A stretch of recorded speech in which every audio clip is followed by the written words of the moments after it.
Okay, good morning, everyone, and welcome to this second session on the training session on open data on open science. Today we have with us Ángel Delgado Vázquez, who is one of the responsible, one of the most acknowledged people in this field in our country. He's been working with ANECA and in the University Pablo de Olavide for a while. He will now explain his CV briefly. And I would like to thank Angel for being with us and giving this talk on the introduction to research data management in the context of open science. It's a real pleasure and a privilege to have you here. And I hope that our colleagues from STARS-EU Alliance can enjoy the talk, both online and in sessions. And I'll leave you with Angel. Thank you very much, Angel, for being with us, and the floor is yours. Okay, thank you so much, Ernesto. Good morning, everyone. I want to take this opportunity to thank you for the invitation to be here this morning to share with you about the research data and open science. I prepared a presentation for about 2 hours. So we are at the beginning of the presentation with a little introduction of my job.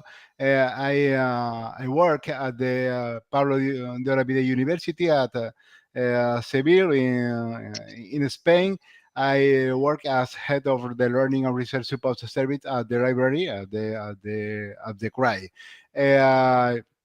I have been talking about open science research data for the last years, mainly because we have the same problem in all the investigation in the research center and university. We have to manage our data, and we have to manage the data in the way of the research project are demanding.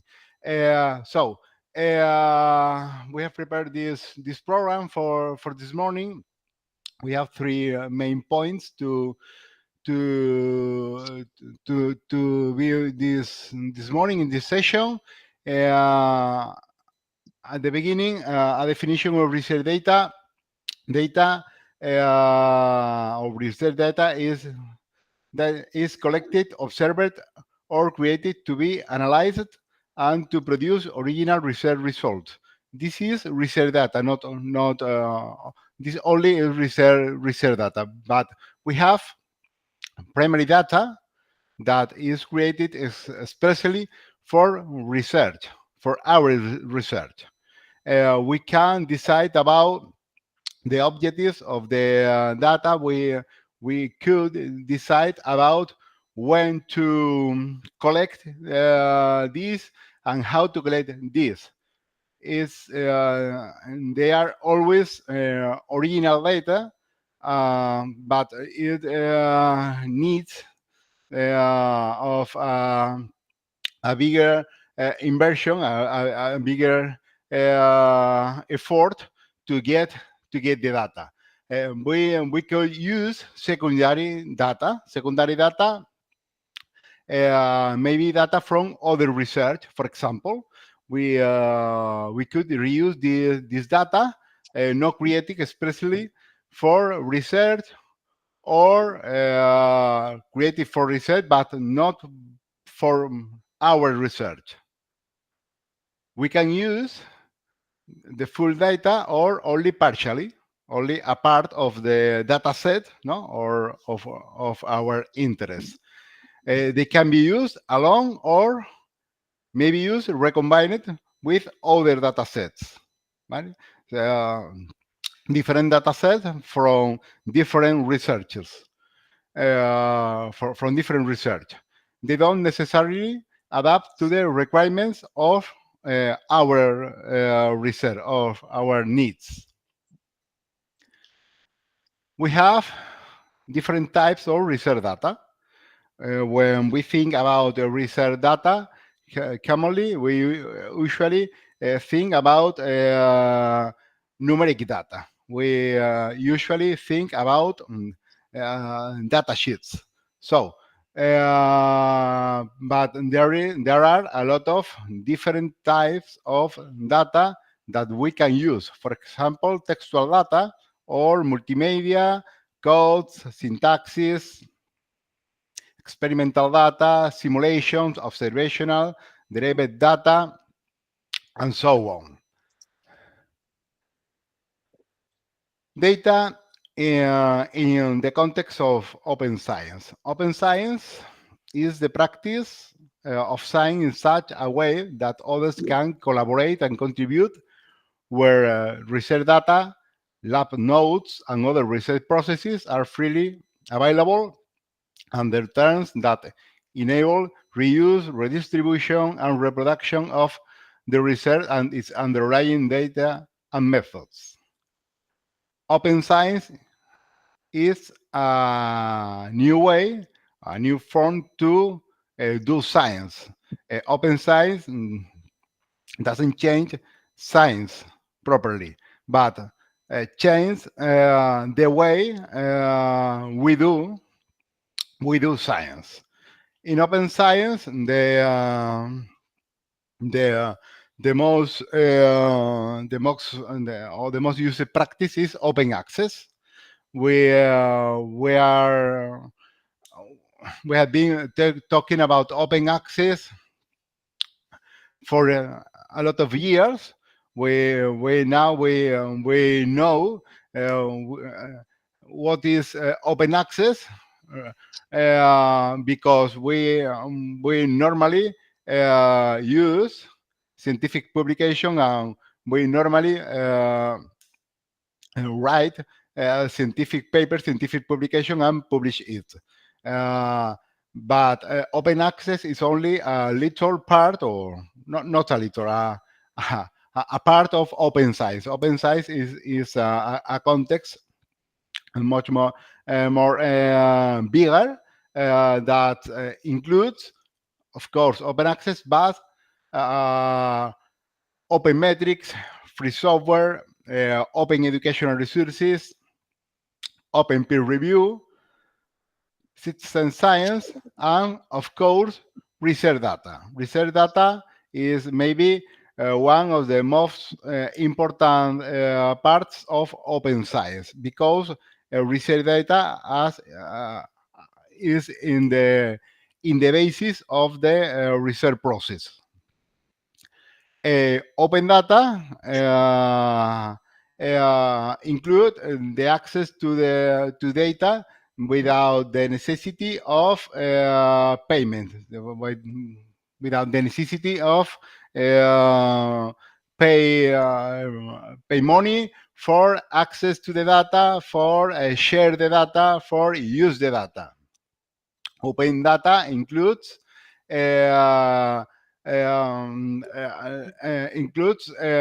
licenses without copyright, but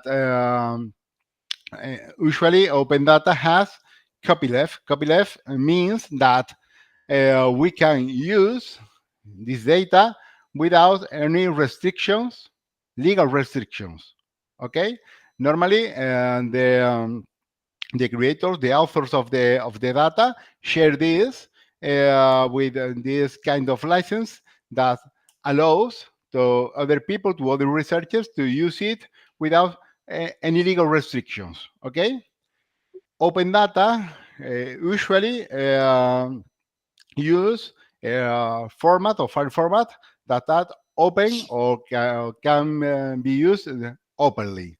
Okay, this is the three, or these are the three principles of open data. What is fair data? Fair data, it refers to mainly to metadata. Metadata, the data about data. We can talk about this after. Fair data, the main objective of the FAIR principle for fair data is to prepare research data so that both humans and machines can retrieve and reuse them in the best possible way. The acronym FAIR data refers to findable, accessible, interoperable, and reusable. The first step in reusing data is to find it. We need to can find it. For it, metadata and data should be easy for both people and computers to find. Machine readable metadata is essential for the automatic discovery of datasets and services, making it an essential component of the verification process. Verification. This is the word verification process. How? The metadata is assigned a unique and persistent global identifier to the dataset. Data is described with rich metadata. Metadata clearly and explicitly includes the identifier of the data it describes, identifier inside metadata. Okay? The metadata is recorded or indexed in a searchable resource. In a resource, we can search in it. Okay?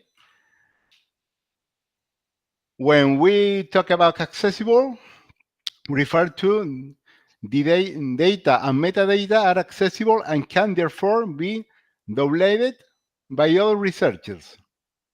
Other researchers can access and to download it to use. To get it, the metadata is retrievable by its identifier, persistent identifier, commonly using a standardized communications protocol. This protocol is open, free, and universally applicable. The protocol allows for an authentication and authorization procedure when necessary. Metadata is accessible when the data is no longer available. Okay, it's possible that the data uh, for any reason is not available in the repository or other not normally in a repository, but metadata is always accessible. Is metadata are fair. Okay. Typically, data needs to be integrated with other data. In addition, the data must interoperate with applications or workflows for analysis, storage, and processing. We call it interoperable or interoperability. Okay? How can we get it? Metadata use a formal, accessible, shared, and widely applicable language for the representation of knowledge. A common language and normally used for all of us. The metadata use vocabularies that follow the FAIR principles. Not only the metadata, but the vocabularies too follow the FAIR principles. Metadata includes qualified references to other metadata. ¿Vale? Advancing through linked open data and so on. So open data or linked open data. Okay. The ultimate goal of FAIR is to optimize the reuse of data. To achieve this, metadata and data must be well described so that they can be reproduced or combined in different environments. Reusable. How are data reusable? The metadata is exhaustively described with a plurality of precise and relevant attributes. The metadata is published with a clear and accessible license to use, the license, okay? Associated with a detailed source and complies with the relevant standards for the community. These are the 4 FAIR principles for FAIR data, okay?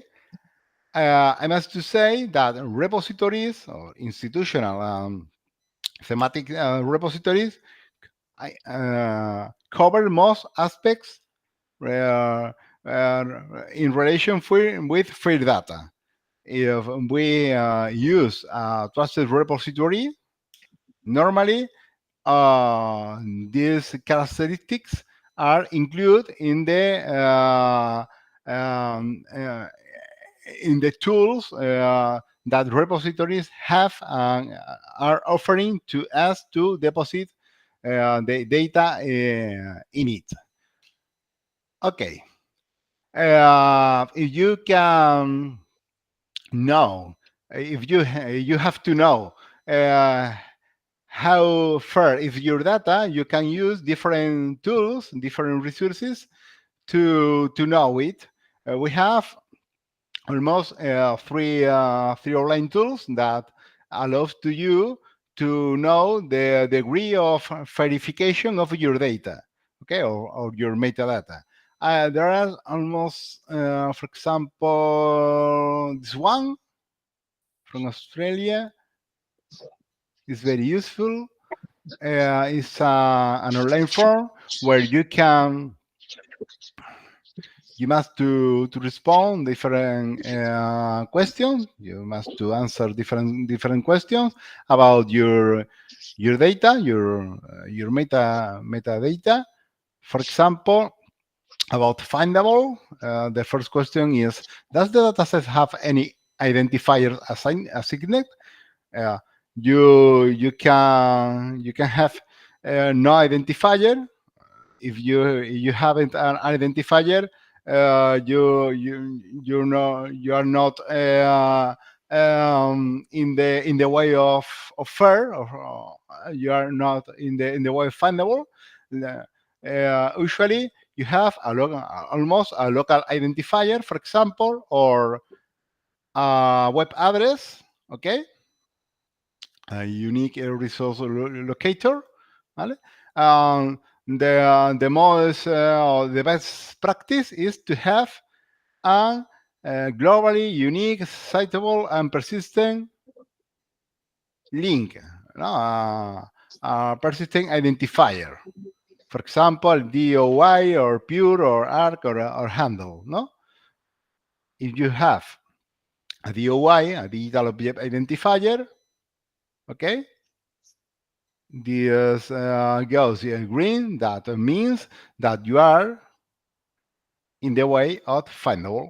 Okay, and it's the same for all of the questions in the form. Okay, you must to mark the appropriate answer. Okay, and in this way you can know if your data are fair or not. Okay, is there is an alternative to it. This is an automated assessment tool that runs using a persistent identifier. Okay, you can test your verification. Okay, uh, simply adding here persistent identifier, for example, a DOI or a URL or handle or another. Okay, and choosing the scheme that you want to prove. Okay, okay, it's very easy, very easy to use. Okay, um,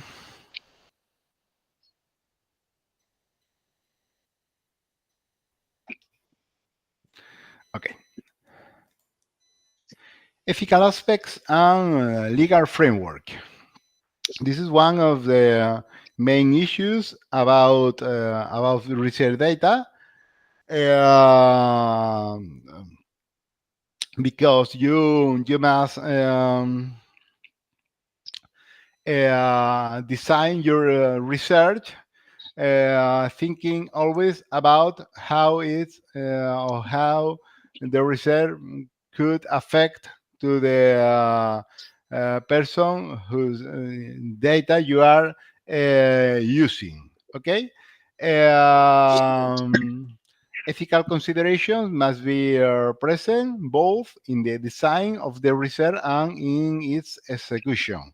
Okay, ethical aspects is something that you can't you mustn't left to the end of the project, because if you do that, you you could to be in troubles possibly. Okay, so we must to think about ethical consideration at the beginning of the project is the best way to drive with that. So we recommend to guide it by national and international regulation or legislation, and by the corresponding research ethics committee in all or in most of the universities and research centers. We have a committee in charge of ethics topics, ethics issues. We have the opportunity to contact with them and to discuss the way to drive ethical considerations, ethical issues. In some countries, in some organizations, this is mandatory. Not is a possibility, but is an obligation of for researchers and for research projects. We have to know where to contact with them, and how to work with them, and where to work with them. Some things to consider in the design of the research project in relationship with ethical considerations. The first one, confidentiality of the data. Most of the um, most of the occasions we have to work with people and with personal data. So in this case, we have to be sure that confidentiality uh, is assured for all of the data. The data collection must to be done without pressure, with in a voluntariness way. We have to take in account or to use an informed consent, and give it to the people who is going to be in the project, the people whose data we are going to collect. We have to inform about purpose of the project, and the data collection, the scope of the research, and the risk of the use of the data. We have to explicit or to make an explicit declaration of conflicts of interest. If, for example, the research is fund is we're using money or funding from an agency or a company, for example, we we must to inform that to the people who is going to be in the project, uh, because they must know that it's possible that data could be used to do something, to do things uh, that is not in the weight or in the thing that they were thinking about. We have we must to prevent about unforeseen disclosures. For example, inference from collected data. No insecurity, who will be able to see and handle the data, or approbation or restriction of access. This is something that sometimes occurs in collaborative research when there there are some different working groups working together for a while in a project, but when the project finish, sometimes data goes with the different parts of the research project, and it's difficult to have the the whole data together again. Sometimes a person, a principal investigator or researcher appropriate the data for him and don't share this with the rest of the members of the project of the working group, and this is obviously a very big problem, and then we have to work to to avoid these practices. We have to be ready to, for example, the collection of unauthorized data. For example, if we are using sensor or networks and so on, sometimes some data are being collected. We are not thinking about this issue, and this can be a problem in the future. In any case, the collection and processing of data must always be in accordance with the applicable legislation as appropriate. Okay? In the case of European regulation, we have the General Data Protection Regulation, which is the Europe-wide regulatory framework for personal data protection, and which has been transposed into national legislation in all member states. When we work in only in our country, with that in our country and with people in our country, we have to observe, we have to complain with our national regulation. But if we have to work together with working groups from any other countries or European countries, the regulatory framework is the General Data Protection Regulation. So if we have to work with people outside European Union, okay, for us and for the project, the legal framework is General Data Protection Regulation. It's always the European framework and not other, or in addition to other, but always um, with this in our minds, with this in our planning.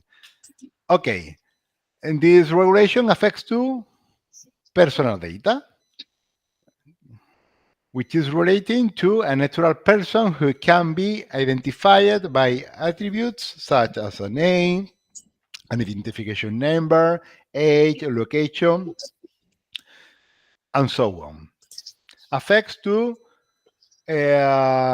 sensitive personal data, special that is especially protected, relating to information to a person racial or ethnic origin, political opinions, religions, health data, sex life, genetic, biometric, or criminal offenses. Okay, these data are especially protected by the regulation.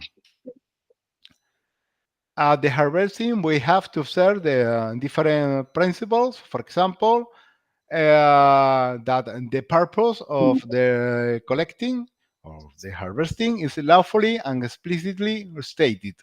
Okay, that the amount is provided. Okay, we only can harvest the necessary data. only the necessary data. Okay. Explicit and ambiguous consent must be obtained. We have to inform people what are we going to do with data. Okay. In a explicit way, in a uh, uh, looking for people to be conscious about the implications of the use of data and the share, if it's the case, the share of data. Okay. We have to report on the identity of the data controller and, where applicable, the contact details of the data protection officer. Okay. Usually, the data controller is someone from the research group, from the research project. Okay.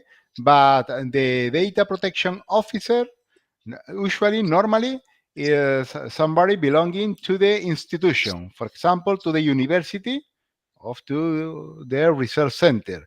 Uh, we haven't a data protection officer in every research group or in every, for example, department or in every in every center. We have a data protection officer, for example, at the university, and we have to inform about the data, the contact details of this person or of this office for the main reason that people could to contact with this authority to have their rights um, observed. Okay. We have to report on the specific purpose of the processing for which the personal data will be used. We cannot collect data to do anything. We have to inform, for example, I will be using your data to conduct a research about the I don't know, for example, the behavior of the of boys and girls at the school when we are doing sport exercises. For example, we are investigating, we are researching about if, for example, boys do some exercise in a best way that girls, and this is the main objective of the research, and we have to inform of that to all the people who is responding, who is sharing with us their personal data. Okay. For example, we cannot say in the interview or in the form to collect data. We are going to do a research about the behavior of the boys and girls at the school, and only that. No. We have to inform the explicit to the research topic, to the research objective, but in a detailed way. Okay. So we have to report people about the rights of the data subject warranted by applicable law, in particular the right to withdraw consent or to access their data, the procedures to be followed in case they wish to do so, and the right to lodge a complaint with a supervisory authority. Usually, the person in charge of the data protection office. Okay, this is the person who our participants have to talk with, ¿vale? O to write to, okay? We have to report on information on whether the data will be shared or transferred to third parties, and for what purposes. Okay, this is very very important because we have or we can't do nothing with data if we haven't informed two people. We haven't shared data with anybody. Okay, we can't share data with anybody if we haven't informed two people, and we have to inform and in an explicit way. I'm going to share data with other research groups or with other research projects. Sorry, we can't say that. We can't do that. We have to say we're going when this project will finish it. We are going to share data with a similar research project at the University of where the person in charge is this person, and this is the way you can talk to him or to write to him. Uh, with the purpose, they are going to conduct a research about that topic, and etc. etc. Okay, this is the way in we can share data with third parties. Okay, we have to inform about how long the data will be kept before it's destroyed. Data could be destroyed. Data must be destroyed. It's necessary, or so we have to inform how how long the data is going to be accessible for the research group, the people of the research project, and when data are going to be erased, to be deleted. Okay. If the data are processing entails potential risks to the rights and freedoms of the subjects, they should be informed of such risk during the informed consent procedure. Okay, this is very important too. We have to have this in our minds when we are preparing the collecting or the harvesting of data. Usually, to prepare forms and to prepare the instruments to collect data are difficult for us because we haven't the necessary knowledge about regulation, legislation, and these issues. Usually, universities and research centers are preparing templates, including this information. And these templates are prepared with uh, sorry are prepared for by the people working at the data protection office or in the ethical committee. um, in any case, anyway, these four are being prepared with people with the necessary knowledge about legal issues. We recommend to search for these forms in our universities or to search for these forms in other universities or research centers of our country when the research is inside of our country, or to search for these forms uh, in other European universities or research centers if the research is in the European territory. We can read it and see if these forms are the correct, no, for our uses. It's very important for me. Is the maybe the main issue, sorry. The form is from a recent date. Is for example from 2 or 3 years before. Okay.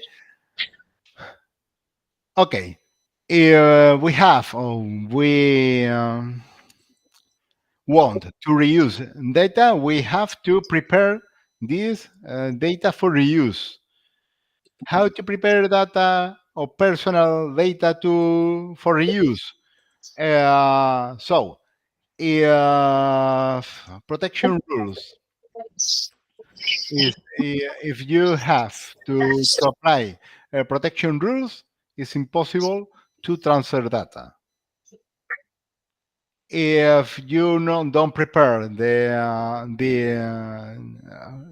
data properly, you can't transfer data to anybody. Okay. If you have or if you want to reuse data with any people, you could, for example, prepare a consent of the data subject informing about the people or the organization who you are going to collaborate with, and inform to the people who is whose data you are harvesting or collecting about this issue. We are going to transfer your data to other university, to other research group, to other research project to do that.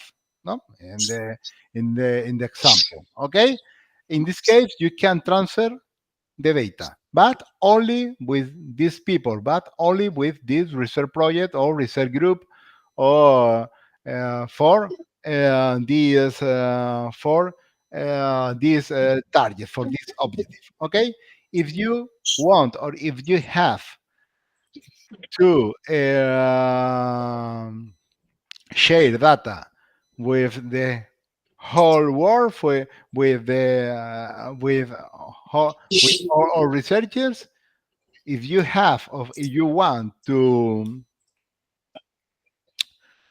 make your data accessible to all the people, to have the data in open access or in open data, you must to do anonymization.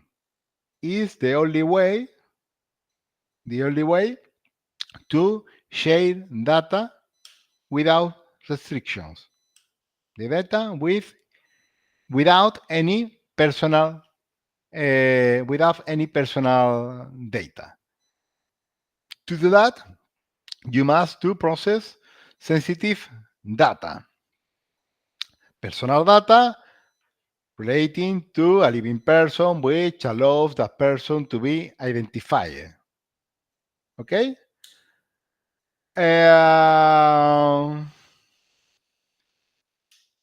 You must to pay special attention to direct identifiers such as social security number, telephone number, names. In some institutions, for example, email. So, no, the email address usually includes the name and surname. You may pay special attention to this, and to indirect identifiers. For example, race and ethnicity, revenue, profession, uh, and always pay attention to geographic identifiers. For example, zip codes, okay? To do the anonymization process, you have to eliminate or minimize the risk of re-identification of sorry, anonymized data while maintaining the veracity of the results of the processing of the same. Okay, it's very very important to erase or to delete some data, but you must to ensure that you can use data always. This is very very very important. To make the anonymization or to transform data, looking for anonymizate it, you could, for example, suppress data, replace, distort, or generalize or aggregate data. Okay, it's very very important that and this does not affect to the subsequent use of the information. Okay, we have some tools that could help us to conduct this task. For example, in the open air infrastructure, we have this tool called Amnesia that works mainly with data sheets. Okay, it's an offline tool. You must download it and install it in your computer, and you can begin to work with it and begin to work mainly with data sheet. The tool uh, usually is seeking for or looking for find the best way to delete some data or use a mask with some data to be possible the use uh, of the data set without the loss of a lot of information. If we have, if we lost a lot of information, a lot of data, uh, maybe it's better not to use amnesia, not to use amnesia, but it's better maybe not to share the data. This is a very important issue.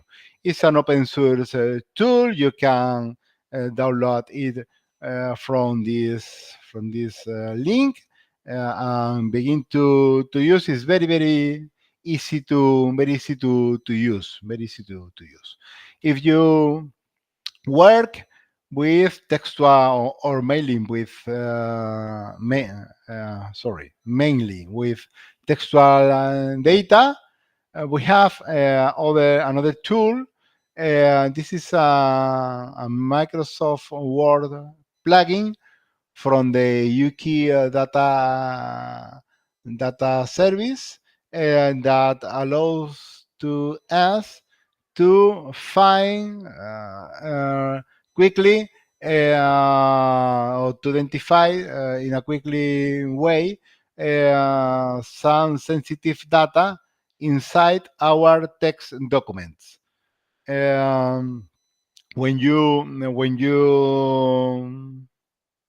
find it, you can proceed. You can uh, you can take actions to to anonymous to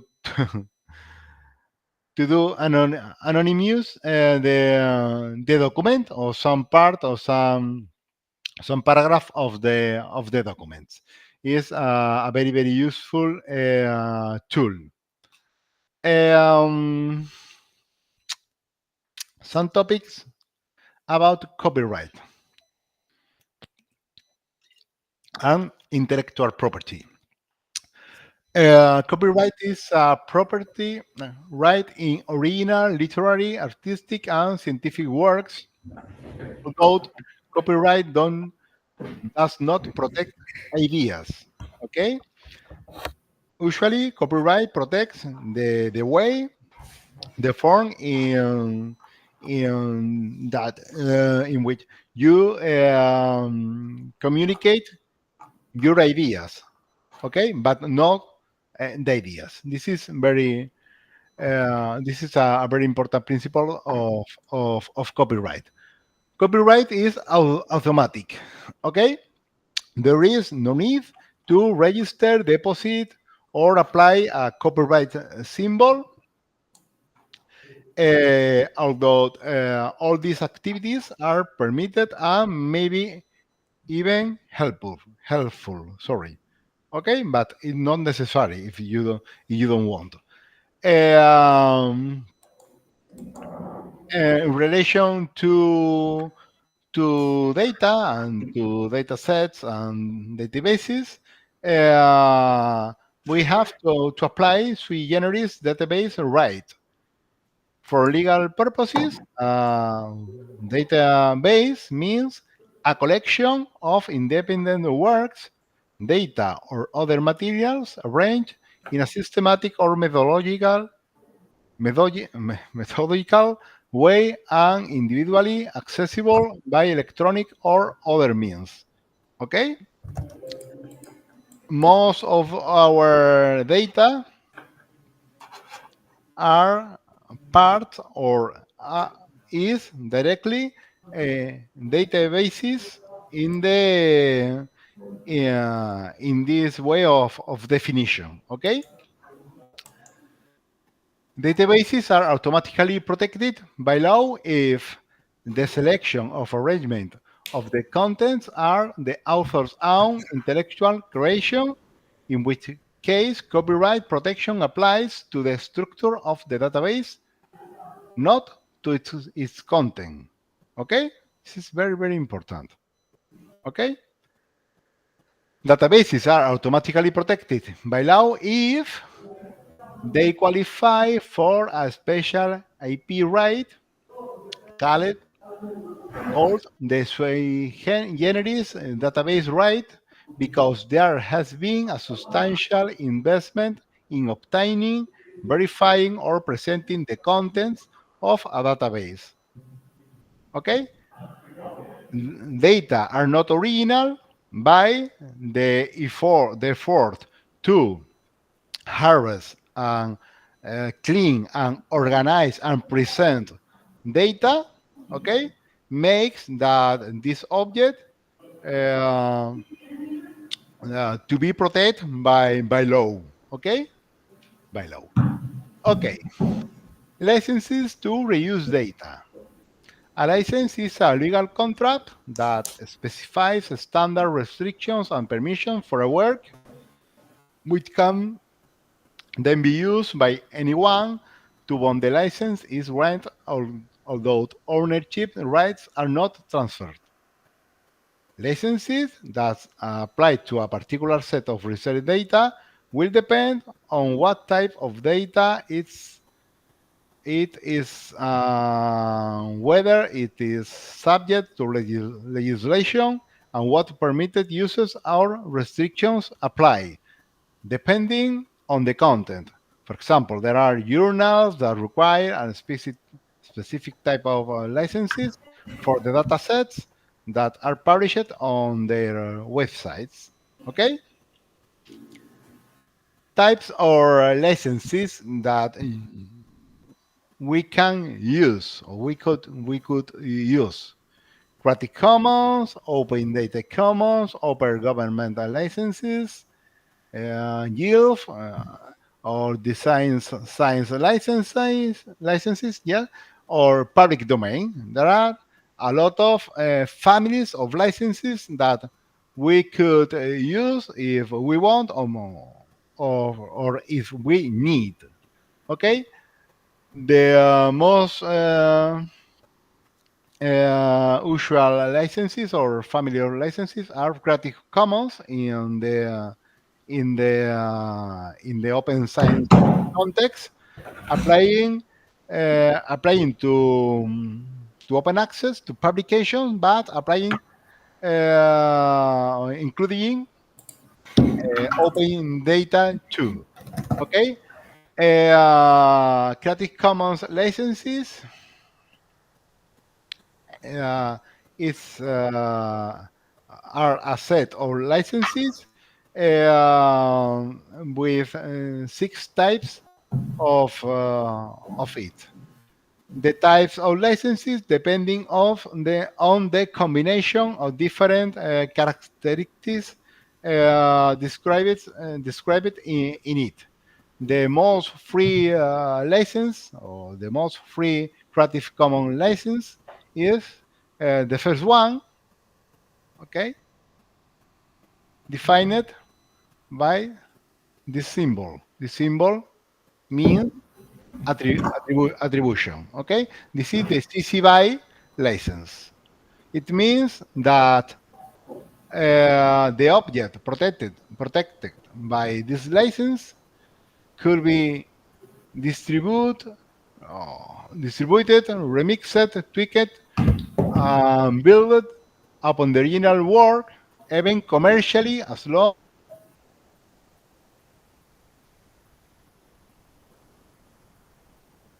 the license is free. This is the most free license in this family.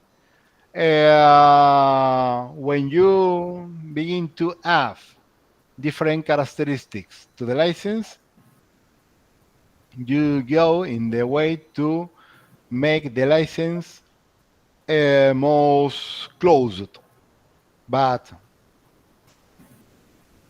even if you are using the least free license or Creative Commons license, you are always using a most open license that copyright.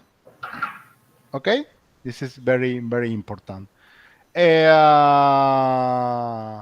The main characteristics on the definition on the different licenses or Creative Commons licenses are attribution, the possibility of sharing, ¿vale? The share alike characteristic,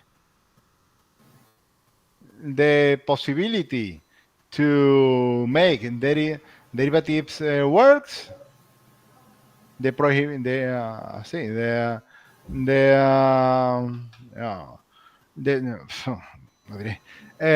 This characteristic is in the way to make impossible to have commercial profits of the use of the object with the license. Okay, the non-commercial use. Okay, and this is the four main characteristic of Creative Commons licenses. You can use this in different combinations, and you have the six license.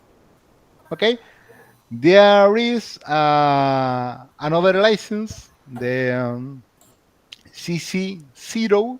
CC0 is a license without the necessity of attribution of the property, without the necessity of the attribution of the figure or the author. Okay, this type of license usually is used to metadata. Okay, metadata in this time is begins to be licensed with this type of Creative Commons license. Okay, the license can and must to be choose pardon, when uploading your data to a repository. Okay, or and specify by referencing the license on the page from which the research data will be obtained. Okay, okay, and could be and must be attached to the metadata accompanied their research data. Okay, in the metadata. Okay, and specify in the file readme txt that accompanies the data.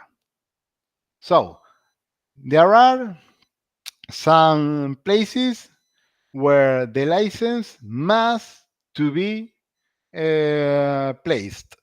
Okay, you choose the license in the at the moment when you are going to upload, when you are going to share data with others, and in this moment you must to place the license in the website, okay, in the page where the data or data set can be downloaded or accessed, and place the license in the metadata in the in the place to do that, and you could sometimes you must specify in the readme txt. The readme txt is a file that is attached to the data set, to the data, explaining some characteristics, most of the characteristics of the data set. And this one, the license, is one of these characteristics. Okay, this is because you need to have this information always, always, always with data. Sometimes when we download some data or some piece of information, this piece of information comes without the license. So we in the when we put the link with between the piece of information and the license, in the future you can't you cannot know which is the license applying, or which is the license that is operating about this piece of information. So because that is very, very important to place the information about the license in different places. Okay, in different places, always very, very near or next to the piece of information, in this case the piece of data. Okay, that's it. Some issues about storage and security, and some helpful information about storage and security. We must to think about in the design of the project and in the first days, the first moments of the project. We have to think about where will your data be stored and how will it back it up. Okay, where we are going to store the data, and how we are going to ensure that data are always there. Okay, who will be responsible for controlling access to data, and how will access be secured. Okay, because not all the whole people of the research project must access to data. It's not necessary. Um, if we are talking about personal data, we have to be very careful with the access to the to data. For example, we could begin to work with personal data using one, two, or three people of the research project to do the anonymization in this moment, and then share data with the whole no with the whole research project, with the whole research group, but working with anonymized data, but not with the personal data. Okay. We have to talk about where to storage data. For example, we could use a personal or project and data storage. For example, USB disk, laptop hard drives, or network drives within the institution. Okay. We have to talk about institutional disciplinary repository. For example, the tools that uh, make possible to work with data along the research project. Okay, it could be repositories and others.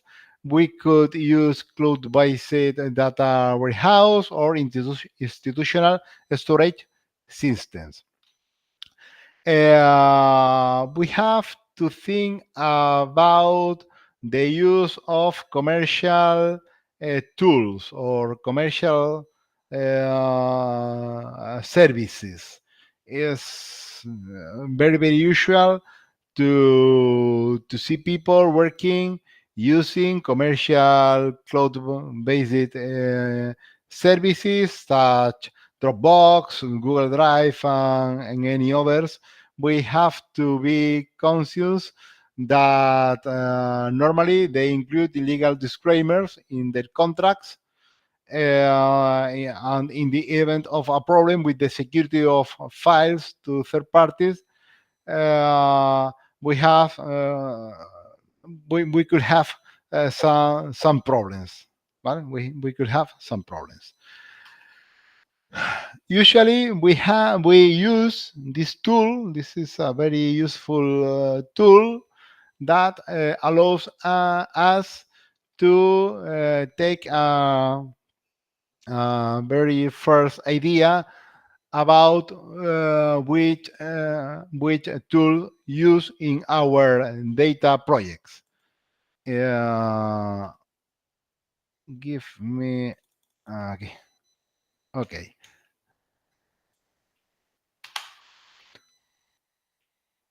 Mm, mm, mm, mm.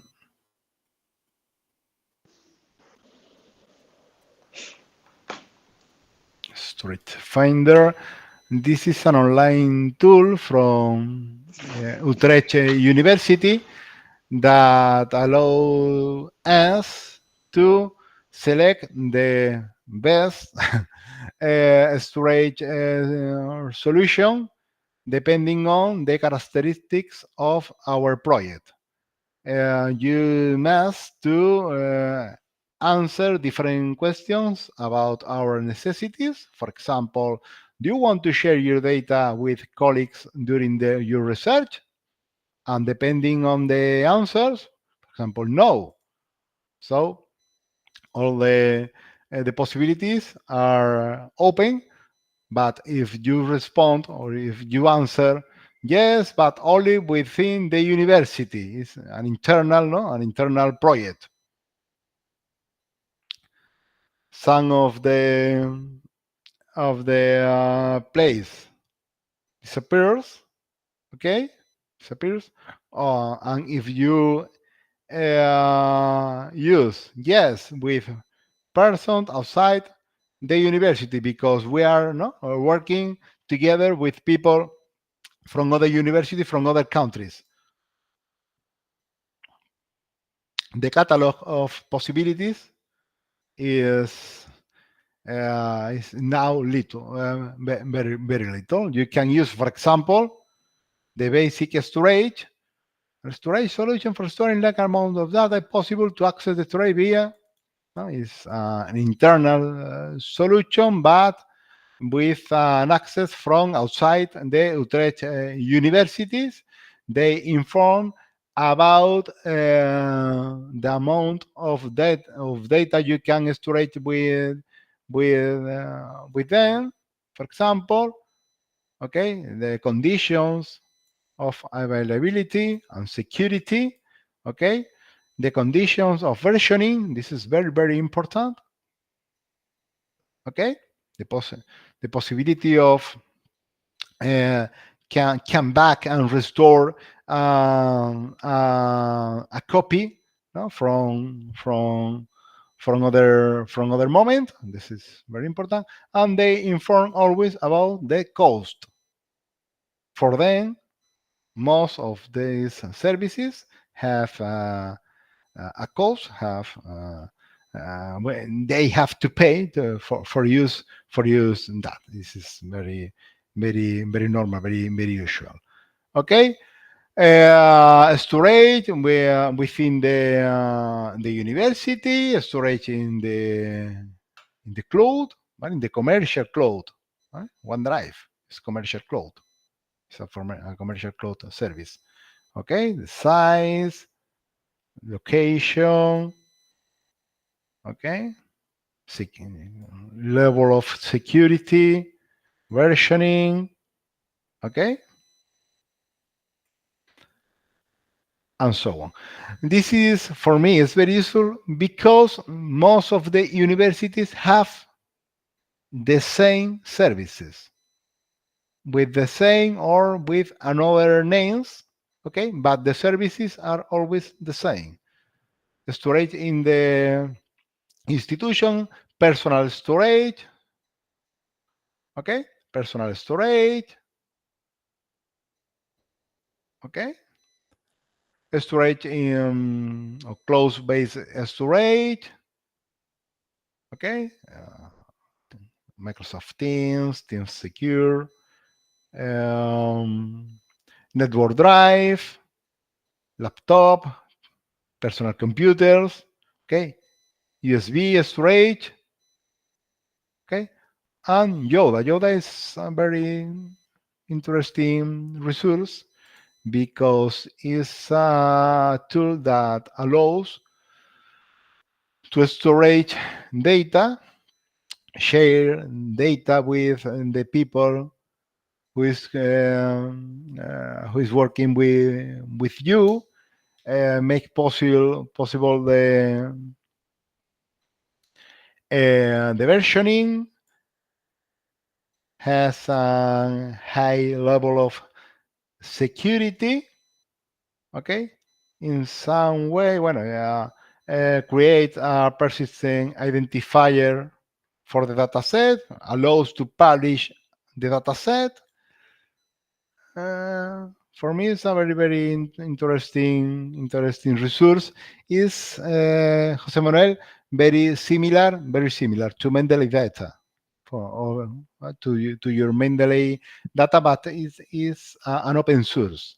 An Okay. open source software that you can have in your university, or you can have available in your university Mhm. as an alternative to the use of, for example, no, Mendeley data and so on. Is very interesting, very useful for me. So you can use this form, for example, to have a first idea about which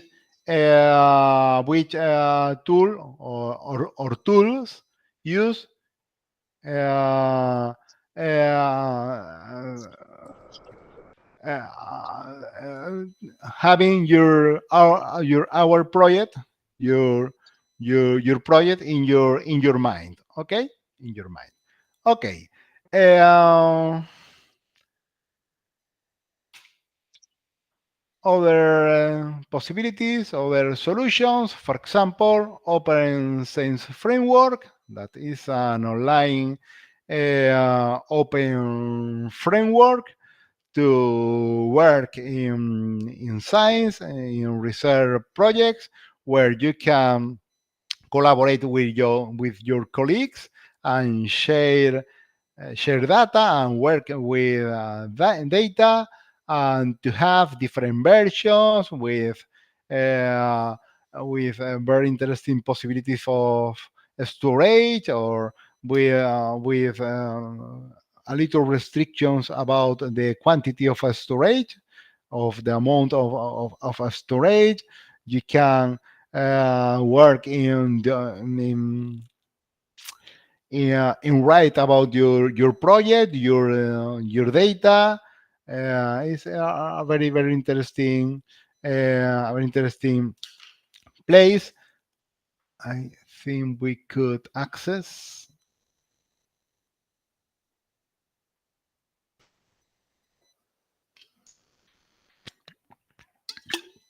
Okay, we can access, for example, using our ORCID.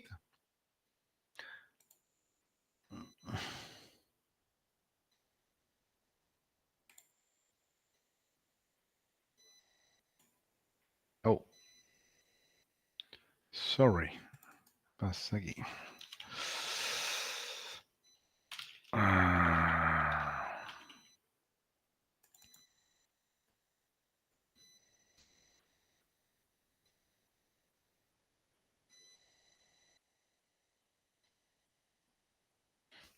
For example, this is a project with the Public University of Navarra.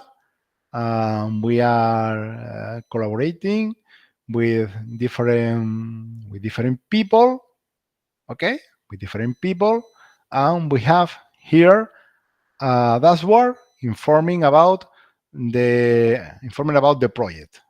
We have a wiki to document the project. We have different places for storage data and other documents of the project. We have, for example, a storage place in OSF, in Open Science Framework, but we have links, for example, to Figshare, or we can have links, for example, to our personal cloud-based storage places, such Google Drive or OneDrive. We can have different data sets and different versions of the data set with um, electronic fingerprint to identify it. Sorry. Okay. We have a lot of tools that we can add to uh, our project, with storage, with reference managers, and so on. It's a free environment. A free environment. You can use it to publish your results too, if you want. Okay, if you want, you could publish your project results, data, preprint, registries, etc. Okay. As an alternative to the use of Open Science Framework, for example, La Laguna University, they use Mendeley data. Mendeley data, sorry, is a tool especially devoted to the data, to many managing research and data is a very very useful tool, but it's a commercial tool. This is important to know, because we are, well, in the context of open science. We normally work with open resources, but this is not an open resource. It's a free resource, free resource, but not open, ¿vale? But not open. So, but it's very very very useful. It's very useful. I must to say it. Okay, I must to say it. Okay, the tool as Open Science Framework allows to work collaboratively, to have different versions of the data, to have uh, backfile, to have a lot of possibilities to do the best with the work, with research data.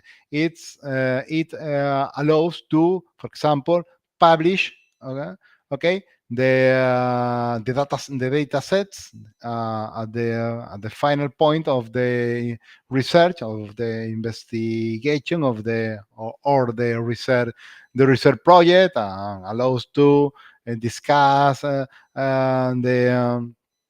um, the object and share the object in other repositories, and so on. It's very very useful.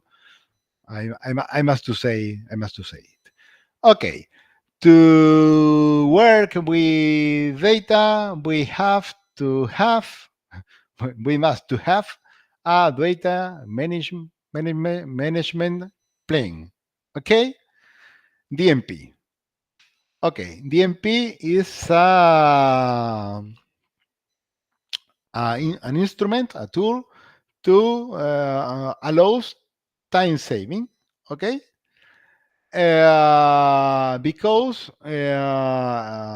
it allows to have less reorganization afterwards when the project is finished. Okay, DMP increase research efficiency, because you ensure that you and others will be able to understand and use the data now and in the future. It's very important.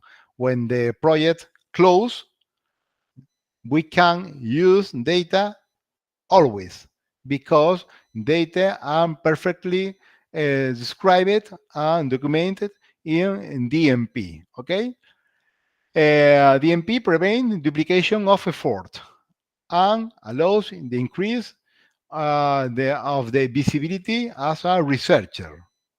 Okay, as we can see, uh, the DMP is a document that you can share within the documentation of the project. DMP could be used by other researchers to do their own projects.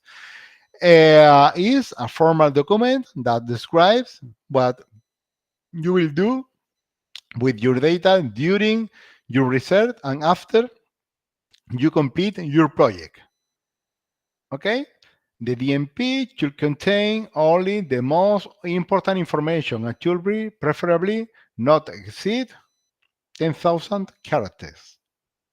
Okay? The DMP is a deliverable of the project. It's already part of the proposal. Okay? When we make a proposal to get funding for our research project, we have to write, we have to include a project of DMP, okay, in the proposal. A project of DMP, not the DMP. The DMP is a part of the project. Is okay. We write the DMP during the project. Okay, not before the project. Okay, before the project or in the proposal of the project, we write a part.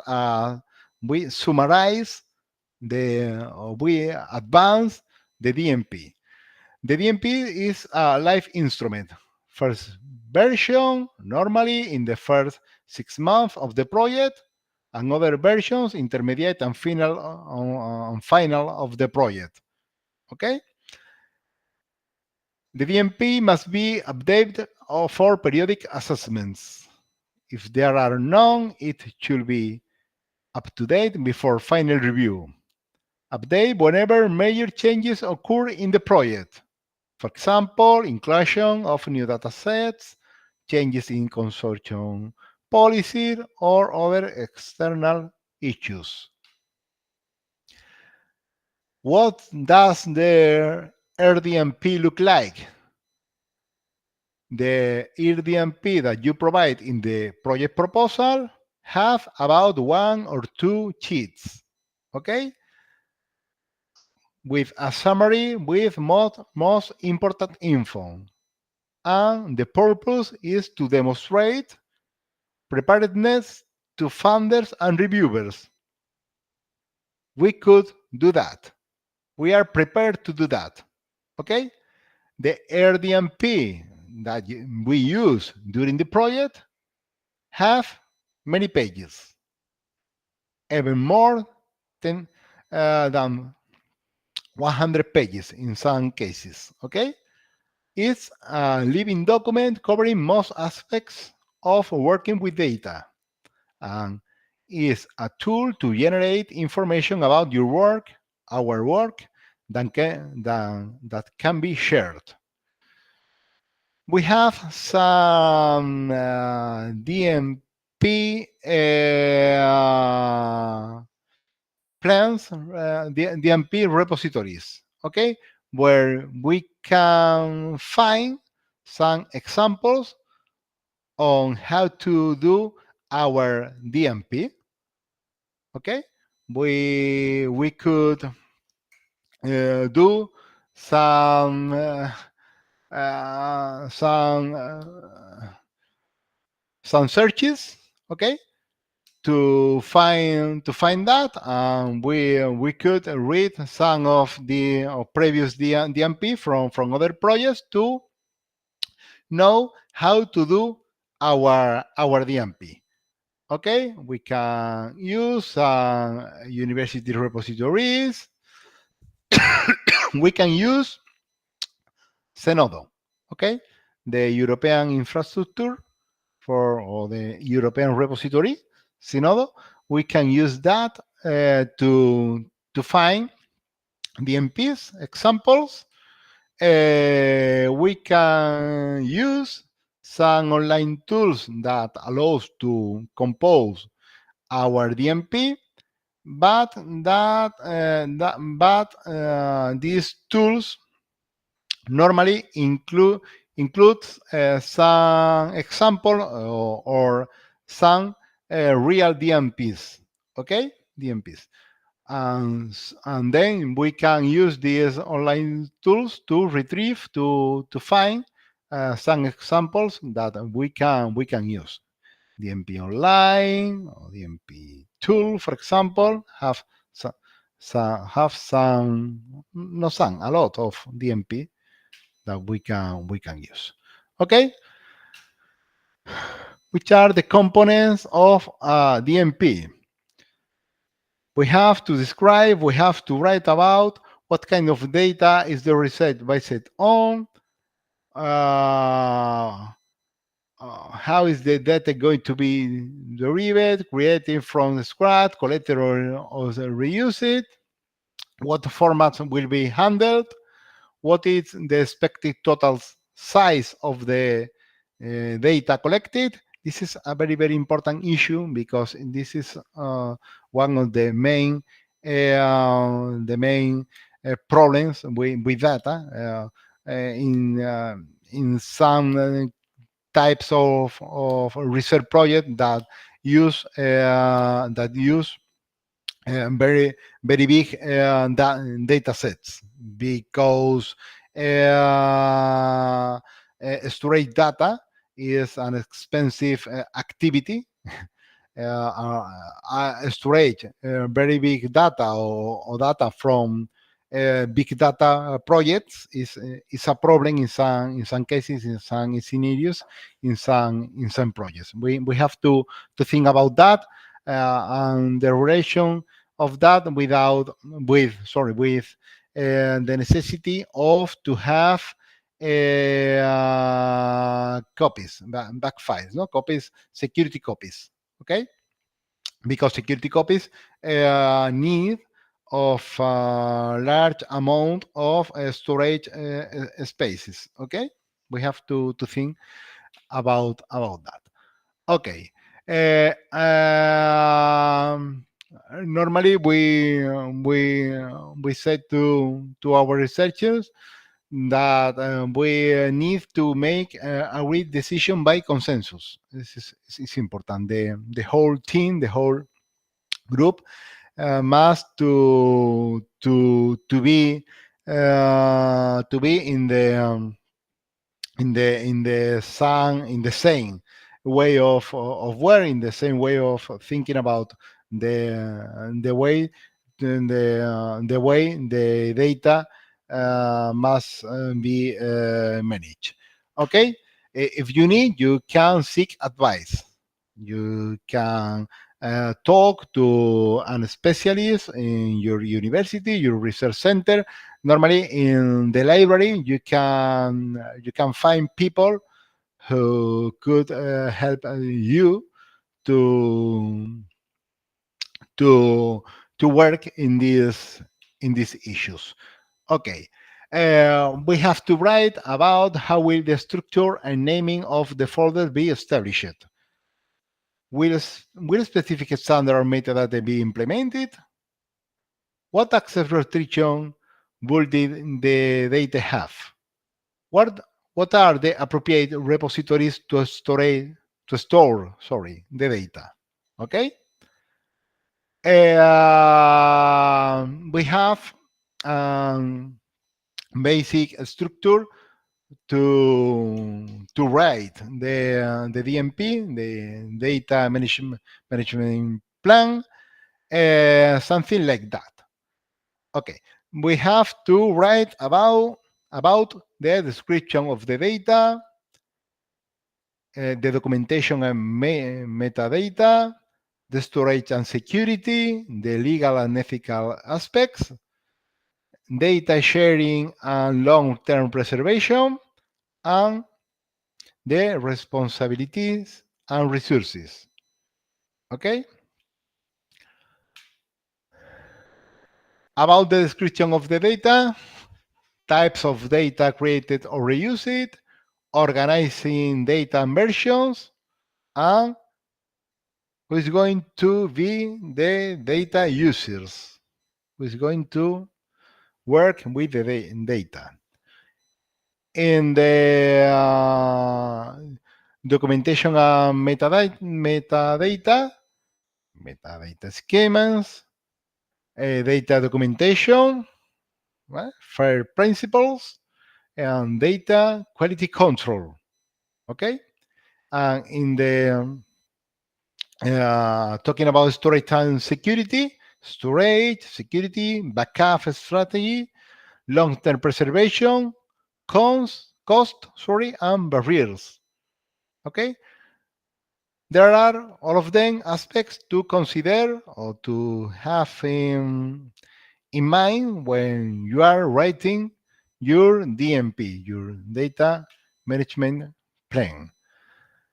About the legal and ethical aspects, the management of data access, the potential barriers, legal and ethical barriers, licensing, what kind of license are you going to use, and the way the data can be reused in the future, and the processing of sensitive data, anonymization, and so on.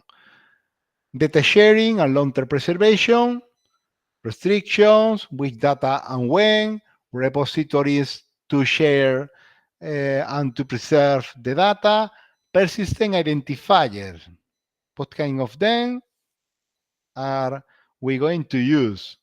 And in responsibilities and resources, the roles, who is in charge and direction of data management, and which resources and how many resources are we going to use to do that. Okay,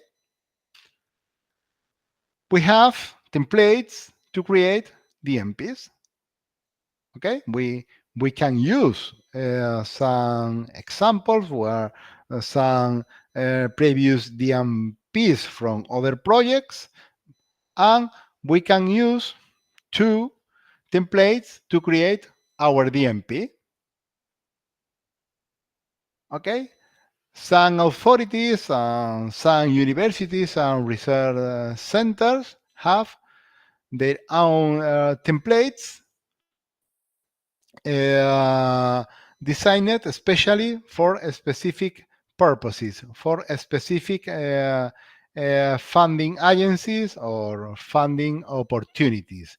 The most common to find is those templates prepared for uh, Horizon Europe. Okay, because as you know, in Horizon Europe, to have a DMP is mandatory.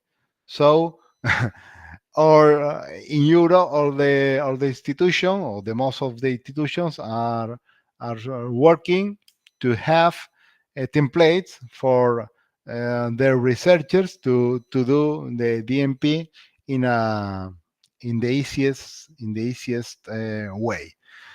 Some examples in these slides. Okay, there are a lot. This one from Spain, from Catalonia. Okay, templates for DMPs, for example, doctoral thesis. Okay,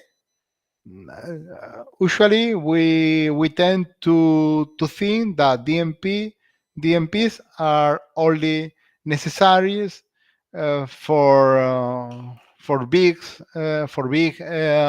research projects. In this moment, at this time, DMPs are necessary for every research project. Okay, including for doctoral thesis, we are recommending to our students, to our doctoral candidates, we are recommending to have their own DMP. We are working with them to prepare the DMP because it's necessary for them.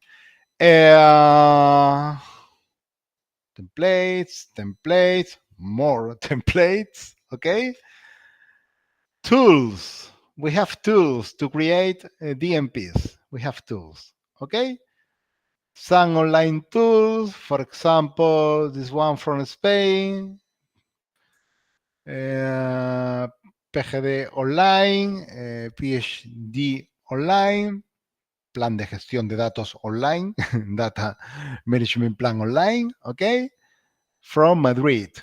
And this one, DMP Online from United Kingdom. And this one from Europe, Argos. ¿Vale? Argos from the European Infrastructure for Open Data, from Open Science, Argos. That is what we recommend to use. It's a very, very complete and useful online tool, very well organized, that allows us to have our DMP online shared with our research group, our colleagues, allows to have different versions, allows to have um, a living document that we can modify or rewrite or, or work in it in every moment. We can publish it inside Argos, and we can get the DMP in different formats. For example, use uh, in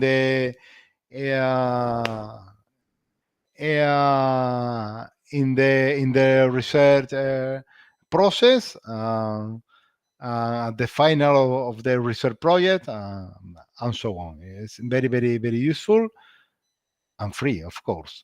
Okay, open and free, both of them, open and free. Okay, some issues, advices about organizing and documenting data. Okay, organization and description of data. The first thing, managing data isn't just about collecting the data. Descriptive information from data and procedures is important too. All relevant material should be organized in folders. Which are relevant materials? For example, the invitations to participate in research. Okay? The participant data and data sheet, informed consent, interview design, description of the encoding to be used in the description of the anonymization procedure, data sets, variable codes, descriptive information about the project. Okay? How to organize that? We recommend to have criteria at the beginning of the project, criteria that has been discussed with the research group, with our colleagues, to have to have the same information and the same way to work with data and with information related to data. Criteria about organization, context, and types. ¿Vale? Organization, content, and types. Okay. The file names is the main identifier. Okay. The naming strategy should be consistent over time and across different people. Okay. A collaborative team should follow the same established convention document in a separate file. ¿Vale? Number of elements or criteria to consider. Content description, project number, creator's name, name of the investing or department associated with the data, date created, publication date, version number. For example, what does the name of this file tell us? Absolutely nothing. Survey 02 XLS. I don't know what is that. I don't know. We recommend to do things like that. Okay? Avoid to use names like my data, my good data, and so on. Best practice. The name of the project, the version, blah, blah, blah, blah, blah, blah. ¿Vale? Okay? Project name, work package, experiment data or activity, version, date, author. All of them in the name of the file. Okay, in the name of the file. Okay, as you can see, for example, in this exam, in this project, in this file, interview, participant ID, researcher ID, interview data. Okay, this identify in a clear way. Okay, the data. Okay.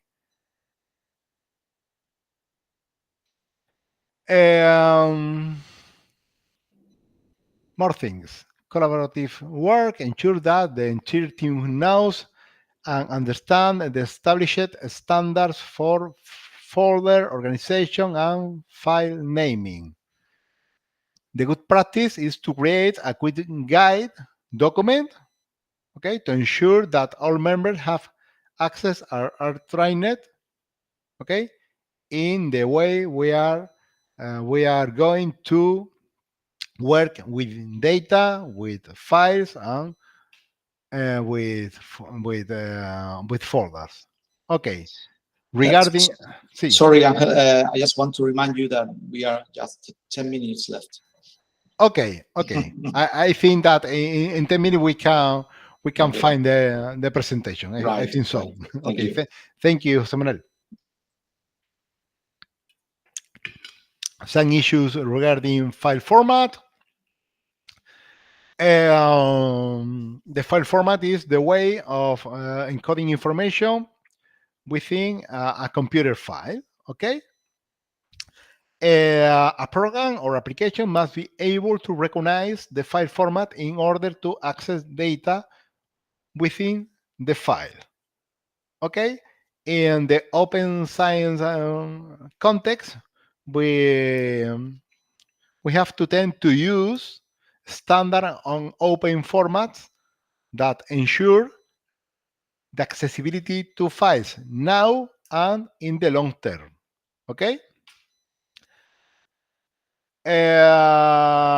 In the choice of formats, we usually have different possibilities, but as I say, we must to try to select to use the most open file format, the most open possibility. Um, we have to deal or we have to talk about the format used during data creation, the format used during data analysis, and the format used during long-term and data retention and sharing.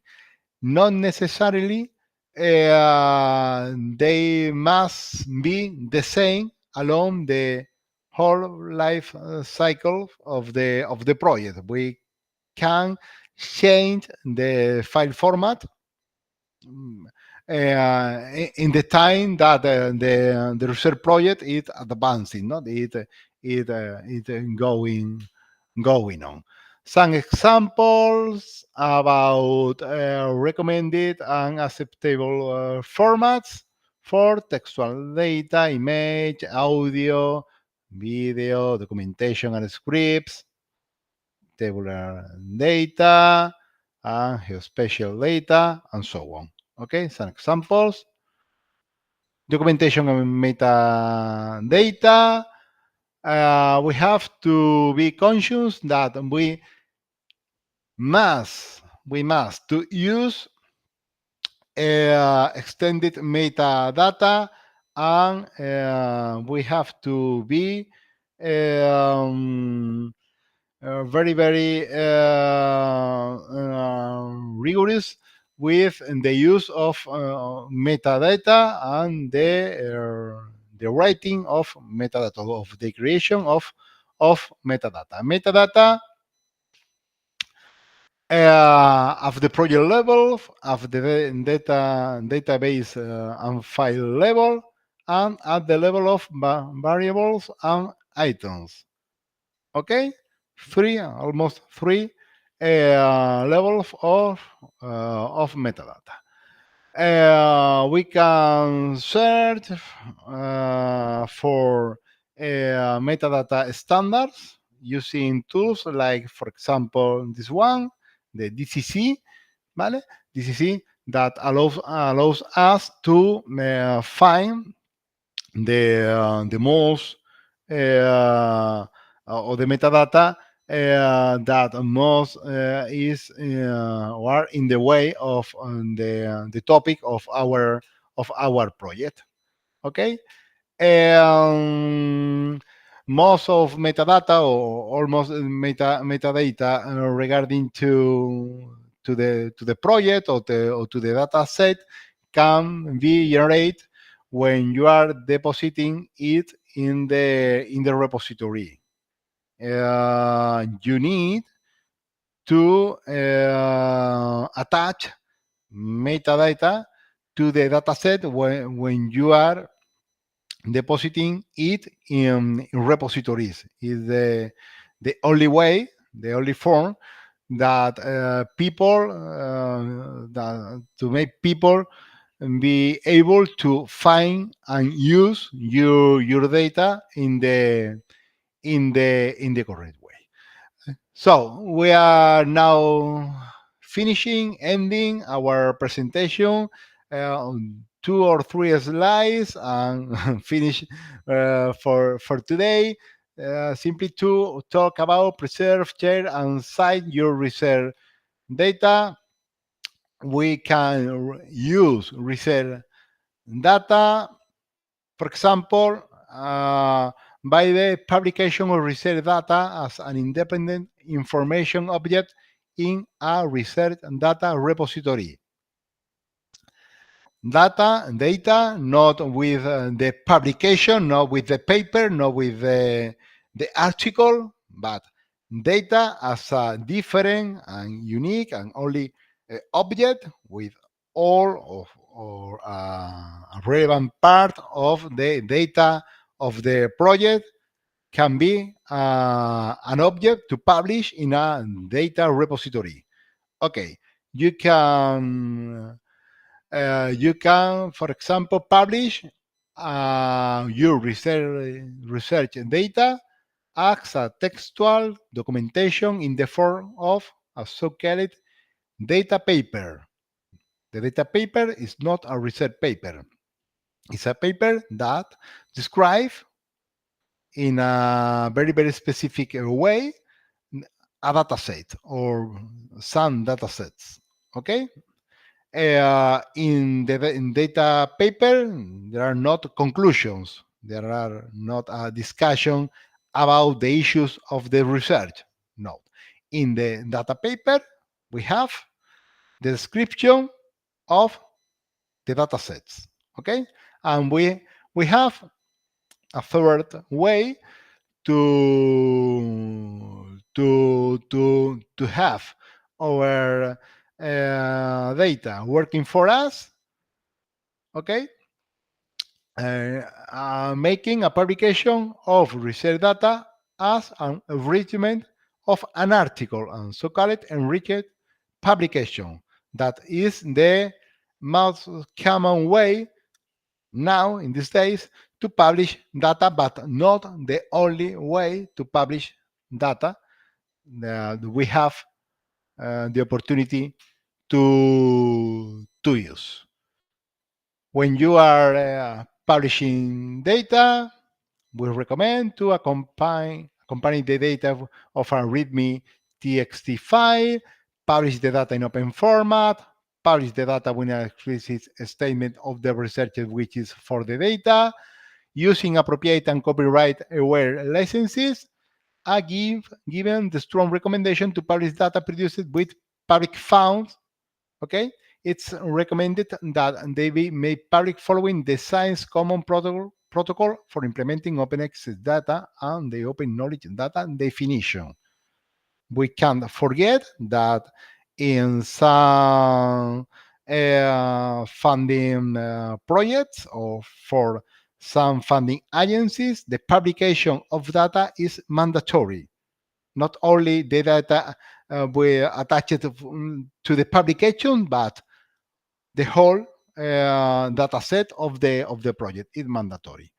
Okay, we are finishing some advices to find a repository useful for your data. Zenodo in Euro, Open Science Framework, or and so on. And simply a simple mention to the possibility to of the possibility of indicate or the different roles of people that work with data during the project.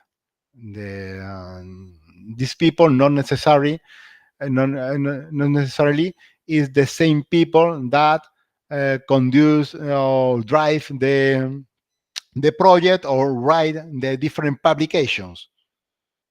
We have to make a specific mention to these people, and these people must to be in the metadata of the data when we are going to deposit it in repositories and other tools.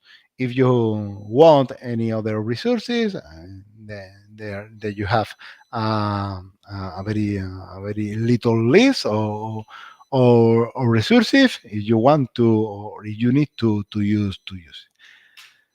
Thank you so much for your attention. We have no time for question. There is a comment in the chat. I think I I'm going to write to this person before the sorry after the we finish the presentation. So thank you so much. I help. Sorry, I hope to you to find this presentation useful for your work. Yeah, that's all. Thank you very much, Angel, for your presentation. That has been very comprehensive and very informative. And well, I just want to remind that this presentation has been recorded and will be available for all members of the STARS EU Alliance in order to be reviewed and be used as a reference material. Thank you very much again, and I hope to see you in person soon. Okay, thank you, Jose Manuel. Much regard. Bye. Bye.